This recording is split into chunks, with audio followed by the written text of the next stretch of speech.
Hello, gentlemen. I wanted to kind of revisit, in a way, a topic that I've been talking about for years, and I haven't really seen anybody else portray the issue of how the red pill applies in the manosphere to different groups, and specifically kind of what's the difference between men that decide that MGTOW is their best option in the men's community, or the manosphere, if you want to call it that, versus guys that either are anti-MGTOW or they really don't think MGTOW is the right choice for themselves or even in general for guys to make today. And I really think that this is not something I've seen described by any other content creators. And I recently had sort of a conversation on someone else's channel, and the guy that I was having the conversation with really didn't have that unreasonable of a point of view. Like, it seemed like his point of view was totally different than mine, and as the conversation continued, our sort of perspectives were not really that much different. But it reminded me of this situation where you have sort of two different aspects of the red pill, or I think of them as two different red pills, in terms of how it applies to men who identify as either MGTOW or MRA or a PUA or a traditional conservative. I don't really include incels with this because I think that they could kind of work their way into any sort of group. But basically, I divide the red pill knowledge or understanding that we have within the community into two different sort of halves or parts of the red pill, or again, I think of them as basically two separate red pills. You have knowledge about male and female nature and how different men and women can be as it pertains to certain things, right? Different sort of goals that men have in mate selection versus women, or different sort of ways of thinking between men and women in terms of how we process information and process the world around us. Realizing that all this stuff that we've been taught, just like any red pill, and I've discussed this in some of my other red pill videos, it involves sort of a deceit or a lack of proper information, correct information, where most people are just lied to, right, about reality. And it's only certain people, as time goes on, that realize, no, this is not really the case. This may be what we're taught, but this is not true. And what we're taught when it comes to male and female nature is that men and women are basically the same, right? That's what we're taught, at least in the public school systems. That's what we're taught by many of the ideologies around us. We're taught that men and women are basically the same, and you have to look at individual differences, and you can't generalize. And men and women, they both want to be loved, and all this nonsense. What you realize, this is not really a video, guys, where I'm going to defend and try to go into why this is not the case. That's not really my point here, right? But my point is that this is clearly not true, right? Men and women have different mating strategies. They think very differently from one another. Men and women are not interchangeable, and dare I say, men and women really aren't equal, at least not when it comes to any particular activity or any particular aspect of life, right? Men and women are good at different things and bad at different things. And I do believe men and women are equally human, but this whole obsession with gender equality, it's never going to work, because men and women aren't really equal in the sense that they're just different things that make men and women tick. They're not going to do the same things in society. They're not going to do the same things in the family unit. But that's in itself is very politically incorrect to say. So you have this understanding of male and female nature, but you also have to have this understanding of the other red pill, the other side of the coin to this, is realizing where men and women stand in society in relation to one another. Who has the power? Who has control over the family unit? Who is it that basically says how things are going to be, and the other gender, the other sex, has to basically go along with that if they want a so-called relationship, right? And it's clear to me, and again, we're not taught this, we're taught the opposite of this. We're taught that women are victims of the patriarchy, and women can do anything men can do, but men stop them from doing it somehow. The reality is that women have the upper hand when it comes to the family law courts, when it comes to gender roles, right? As I've described before, or I think I have anyway, if you ask a woman to make you a sandwich or get you a beer, that's considered to be at least somewhat sexist, depending on the context, right? Whereas expecting a man to make a certain amount of money or have these masculine traits and qualities, well, that's just expected, right? All the gender roles that are left in our society are roles that men are expected to perform, right? But asking a woman to do something simple like make you a sandwich is sexist. That's how one-sided and skewed gender roles are. You look at the Duluth model for domestic violence, and again, I'm not going to go into hardcore defending this point of view. I'm just describing it in a general sense. The Duluth model says that only men are the perpetrators of domestic violence. Women are always the victims. You look at the family law courts. Who pays child support? Who doesn't get to see their kids because somehow being with the mom is always in the best interest of the child, or nearly always, right? You see what happens in these situations. You see with the Me Too movement. Oh, if a woman says that a man did something bad to her in a sexual way, you're just supposed to listen and believe, right? Take away a man's due process rights because women don't lie.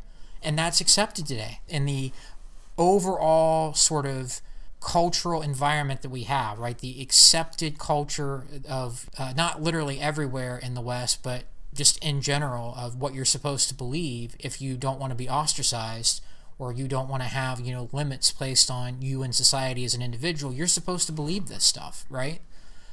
But it's not true. The reality is women have the upper hand through the legal system, through the culture, through the politics of our times, and everything that feminism, along with traditional conservative gynocentrism together, have the whole situation that has been created by all of these interests basically not having men's considerations in mind whatsoever. It's just a really bad deal for men to get involved with women in many cases today.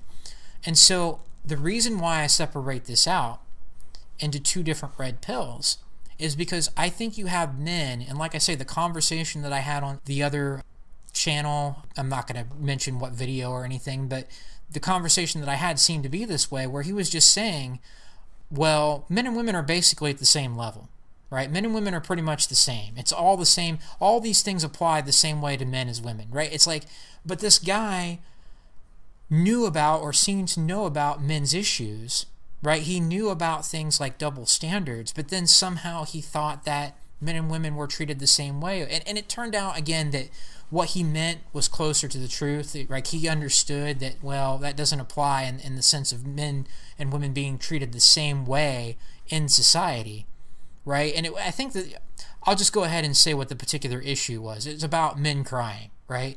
And he was basically saying, well, if a woman's a crybaby, that's the same as a man being a crybaby. And it's like, even though he sort of explained that more and showed that, you know, his position wasn't really that extreme or that far away from the truth, as far as I can tell, it reminded me of this, of how men can totally understand, hey, you have these biases, you have these unfair situations. Women have all the reproductive rights, right? To the extent that it's okay, according to our society, or, you know, the general mainstream narrative, it's okay for a woman to abort a fetus or an embryo, you know, whatever stage that developing child was in. Just abortion of convenience is okay, but if she wants to stick the man with child support, that's okay too, right? If she wants to leave the guy and have the kid and just take money from him if he has money, then that's all right too. Or just get welfare, right? That's okay too. It's like, clearly men and women are not at the same level. And so you have this sort of conversation that I see time and time again where people, men in particular, will have an understanding of one thing but not the other. They'll realize men and women are totally different. Male nature and female nature deviate from one another to such an extent and to such a degree that they have completely different goals in relationships. They have completely different goals for their lives in a lot of cases. They think in totally different ways about the same thing. But they don't get that, well, this whole system is pretty much anti-male, right? Like, there's no way for a man to say, well, I need to lead because I think rationally and women tend to think with their emotions. And so because of this, I need to be the leader, so I'll just find a woman that wants that traditional conservative guy and I'll make it work, right? These guys just need to man up, because even though men and women are different, it's up to men to take charge. And it's like, you have no understanding about where men actually fit in this society, do you? You have no understanding that women have all the political power now. They have power over the home. It's their family, pretty much. If you have kids with a woman today, it's going to be her family, right? She has most of the control and the authority because she could just kick you out. And so you see, on one hand, your traditional conservative and PUA type of men who will just be like, well, go out there and play the field, right? Or find the right woman, right? As if there's no risk for you doing that as the guy. As if false accusations are just a minor thing that, you know, if you can prove that she's not telling the truth, that you'll be fine. Well, that's not the case, is it? Because we live in a gynocentric society. But if you don't recognize how gynocentric our society has become, you're likely to be a PUA or a traditional conservative type of guy, because you see the differences between men and women. You totally can have that base covered, right? You can be red-pilled when it comes to that issue, the differences between male and female nature. You may know how to game women.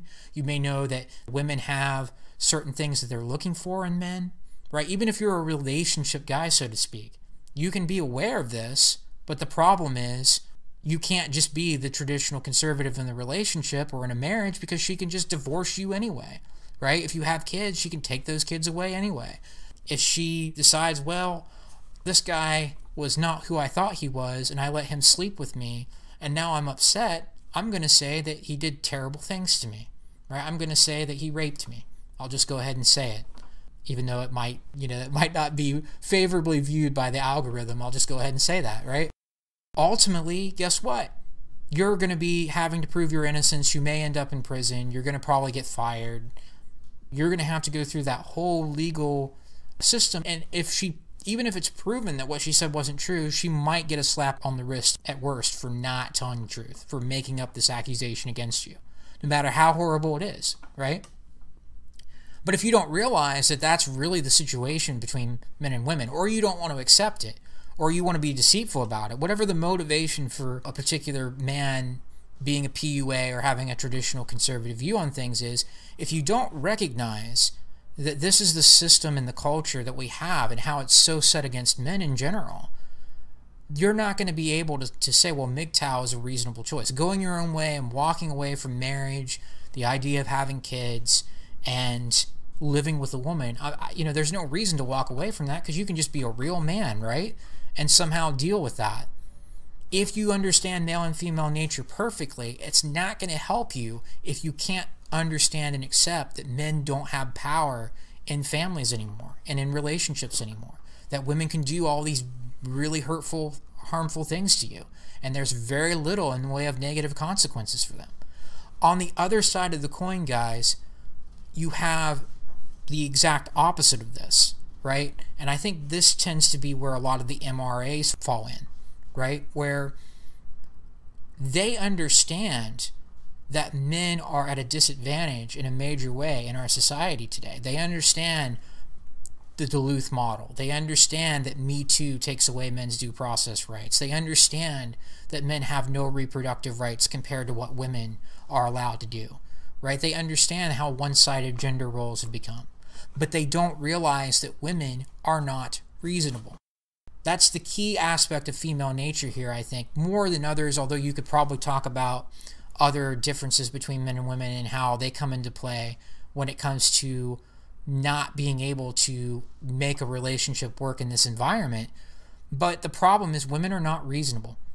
Women have most of the power, and they're not going to compromise. And you see this all the time. Look at the number of women that have come out against Me Too versus the number of women several years ago now, I think, that paraded with genitalia hats, right, pussy hats, in Washington, D.C. for no reason whatsoever. Just saying, oh, we need more rights, and women need more, and men are bad. I mean, they literally had no reason, and yet there they were. How many women did that on the basis of just an emotional reaction to what they felt like they deserved versus women that are coming out hardcore against Me Too. What's the difference there? You don't see hardly any women coming out against Me Too compared to the women that want more rights and more privileges. Why? Because they're emotional thinkers. They don't care about the facts, right? You can sit here and try to negotiate and compromise with most women all day. And I want to make this clear. There are some women that get it. There are some women for a few different reasons. Maybe they think more like a guy, right? They're on that end of the bell curve where their brain works and functions more like a man's brain than the average woman's. There are women out there that are that way, right? I'm not saying all women are the same, but there is a bell curve and there is a gravitation toward the mean. I think that's the right term. It's been too many years since I've studied that crap. But the bottom line is there's really no incentive for them to negotiate. They hear every day they deserve more. You live in a patriarchy. Men are bad. Look at how many women go along with this special but equal yet victim way of perceiving themselves. It makes no damn sense whatsoever. And look at how many women go along with it. The majority of them go along with it in Western society. Because to them, if they feel a certain way, I know I mentioned his channel a lot here, but I really watched a lot of his videos when I first became red-pilled, so to speak, to all these things. Turd-flinging monkey basically said, women don't think, they feel. They process reality. They process objective reality through their emotions rather than the other way around. In other words, they take what they see and they process it through their emotions and they think that's the truth. Whereas men take their emotions and they process that through reality, right? I may have said that backwards. I apologize if I got mixed up. It's just me being silly. But they essentially take how they feel, and then they look at reality and say, well, this is how I feel, but reality is objective. Reality doesn't change just because of how I feel. Now, there are some men that think more like women, especially today because we have a system that has encouraged this more and has tried to feminize men more and more, but that's a different subject, right? That's not what I'm trying to go into here. What I'm saying here is that women are not reasonable.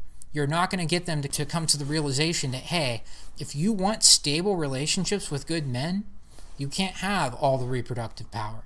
You can't have the right to just leave a man for any or no reason in the family law courts because you say you weren't happy. You can't just have the right to expect a man to do what he has always done in relationships as a provider and protector and not do crap and just think that he should just want to be with you because you're you. You can't do these things. Women are not going to come to that realization. Not in massive numbers, not to a large extent. And so MRAs, they don't get that women are different than men when it comes to this. And they want to negotiate and they want to say, well, we've got to convince women the way that men could potentially be convinced, right? That what they're doing is not right. That the unfair advantages they have need to be pointed out and dealt with and made fair so that men can be in relationships with women again. Women are not going to take part in this. And so you can completely understand what the family law courts do. You can understand how one-sided gender roles are, how one-sided all the stuff I've talked about, right? Reproductive rights, the Duluth model, Me Too. You can understand how men are at a severe disadvantage in relationships and meaningful interactions with women, relationships, sexual interactions, generally even dealing with women at work that you have, platonic friendships with, maybe women that you don't like even. They can still make stuff up, but women need to give up that power. But women need to be made to realize that this isn't right, and maybe some of them will change, right? We can appeal to them. Not going to work. They don't care. The vast majority of women do not care, and they feel, rather than think reasonably, rather than use logic, rather than want a system that's sustainable, and to want a system where men and women can actually work together to make their lives better with each other. They don't want that. They just want free stuff. They want to be told that they're victims. They can do anything a man can do. It all feels good, right? And that's the way most women operate, unfortunately. Again, I'm not saying all women are bad or evil or that every single woman's the same, but the vast majority of women do not care about the facts. They care about how they feel. And they'll just go on and on. And when I first was introduced to what you could call red pill content, I kind of discovered the men's position in society red pill first. And I used to argue with feminists online and be like, oh, but Can't you see where men have all these issues? You're comparing homelessness to mansplaining, and that's ridiculous. The suicide rate to manspreading on the subway. It's like, that's ridiculous, right? Men clearly have the bigger issues. They don't care. They just sit there and get offended and talk about how bad men are and the patriarchy. It doesn't matter, right? Some form of that would take place. You cannot reason with most women. And my point in this video, guys, before I ramble on too much, is to say that you have to have both these elements of the red pill, I think, before you can really seriously consider going your own way from this system. Going your own way from the idea of having a family, of building a life with a woman, having some form of committed relationship. And I'm not really on board with the whole idea that all MGTOW need to be monk, or that you can't have any sexual relations with women. You got to be very careful. You got to realize that that could lead to a lot of trouble for you as a man. But I think that, you know, whatever you want to do in life is up to you. But the reality is, and this is sort of the third red pill, if you want to call it that. I don't want to get too ridiculous here. But there's the acceptance red pill. You have to also be able to put 2 and 2 together and get 4. And ultimately, you have to be able to see, okay, these are the differences between men and women, and this is where things stand between men and women in society. It's not going to get fixed, in all likelihood. Men aren't capable of leading families anymore because they're not allowed to in this system. You're not going to beat the whole society, right? You're not going to beat the government and what the woman has the power to do to you in the family law courts. It doesn't matter how masculine or alpha you are, right? Women can and will make allegations against you of sexual assault or of a sexual nature, or of a violence-based, some sort of accusation of that nature. They will do this with impunity. They will do this without really any sort of risk of major consequences, and our system is not going to get better, right? And this is where things are, and women will not compromise. They're not going to take a step back and realize this is not cool, because they're just being told every day, you go girl, you're special, you're equal, and you're a victim. All of those things contradict one another. It doesn't matter, because it's about what you feel like you deserve. And women feel like they always deserve more from men. And nothing is going to change that now, because women and thirsty men that just want to please women, or men that are more effeminate, and I'm not trying to be mean here or, you know, attack anybody in particular, but men that go along with what women want because they think that's what they're supposed to do, either for sexual gratification or to be accepted by society. Either way, they're just going to go along with that, and bang, you have a super majority of people that are going to support the status quo and worse in terms of how it affects men, in terms of where men stand in society. So to sum up what I'm saying here, guys, and I'm going to try to create some sort of graphic for this. I've done that in the past, but I think I'm going to create one that's a little bit different probably. I think you have to have both of these red pills in order to really consider MGTOW as a choice, to walk away from this and say, you know what, you can't just be the traditional conservative and get married, because even if you try to do that and you recognize that women basically need to be led in many cases, because men are better at long-term planning and thinking logically and all this stuff, right? Doesn't matter, because the system that we have in place lets a woman just leave you and take half your stuff and take your kids. So that's not doable, even if that's what's necessary. Our society no longer facilitates that in any way. But guys that don't realize that, or they want sex and they're in denial about, you know, that was the traditional conservative side of it, but the guys that just want sex and they're in denial about where things really are in terms of the power balance between men and women, they're just going to say, play the field, use game, get laid, don't get married, but just have as much sex as you want. Yeah, until you get a woman pregnant and you have to pay for that, or until you get STDs, which is kind of a different subject in itself, but that's still a huge risk, or until a woman makes an accusation against you. All these things are likely to eventually happen if you choose that lifestyle, if you make that kind of choice on a regular basis.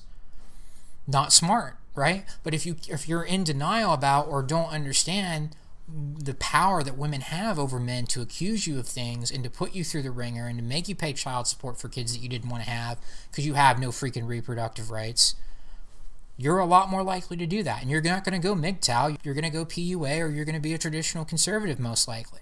On the other side of it, like I said, to summarize, The other side of the coin is you recognize men's position in society and how women have a lot of the control and power over men, and they control relationships now, basically. But if you think that women are somehow reasonable and that you can deal with them and get them to somehow compromise and sort of retreat on some of these things that feminism has done, and feminism along with, traditional gynocentrism together, well, you're not going to give up the fight. You're not going to go your own way because you're going to try to get women to see the light. You're going to argue with them. You're going to try to get them to realize that this isn't fair and that they need to be nice and that they need to want an actual balanced system for their own interest, right? You appeal to their sense of reason to get them to want a positive long-term result. Well, guess what? They're not going to do that because they don't think, they feel. Most women will just go along with what they're told is okay, and what they're told is okay is that men are never good enough, basically. Women deserve more. There's a patriarchy that oppresses women, right? Everything where women are not as successful as men, it's because men have made it that way, right? And men are bad, but men still need to do things for women, and women can do everything that men can do, but men still need to do it anyway. This is literally what your average women out there today, not all women, but the average women out there think.